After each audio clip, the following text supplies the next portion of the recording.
Hi guys! Pakita ko lang sa inyo yung bagong dating nating self-healing mat from Shopee. Actually, tinanggal ko na yung balot niya kasi dinisinfect ko. So, yan.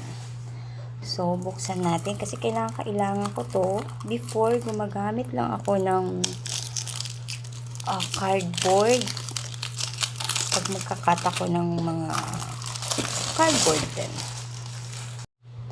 Ayan. I think ideal size na siya. A3 is the ideal size. Meron din siyang size A2, A4, and A5. I think A5 is yung pinaka maliit. Okay?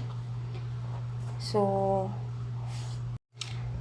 try natin. Sabi nila yung iba, mas maganda raw gamitin dito yung mga precision cutter, tawag dito. So, since wala pa ako nun, ito lang ginagamit ko, parang ordinary cutter lang siya, pero okay, let's try.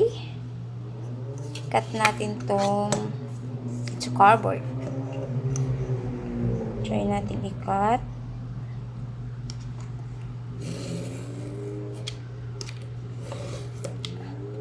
Saka isa pa nga pala, kasi at least dito hindi madadamage yung cutter nyo. Kasi pag sa, let's say sa cardboard or sa mga maninipis na cutting mat lang na kung ano-ano, minsan dumidiretso dun sa cement or sa wood.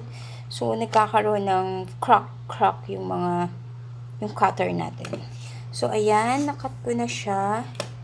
And ayan, mafe-feel mo yung yung cut niya dito. Pero konting-konti lang siya. And I think siguro kaya siya self-healing mat kasi unti-unti rin siyang nawawala yung cuts. Unti-unti siya nag-heal hanggang sa hindi mo na siya mapapansin. Ayan. This is very useful sa mga mahilig mag-crafts like me. Ayan. O, diba? I bought this in Shopee for only, I think, 195. Naghanap talaga ako ng medyo mas mura. Kasi sa iba, nasa 200 plus, 300 plus. Ayan. I think ito na yung isa sa pinakamurang nakita ko. Ayan. Okay. Very, very useful sa mga crafters out there.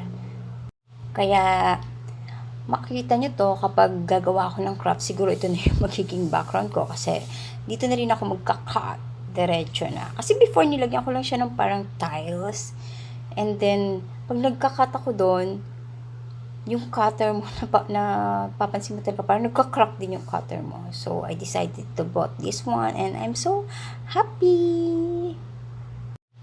So thank you guys for watching. Happy crafting, everyone!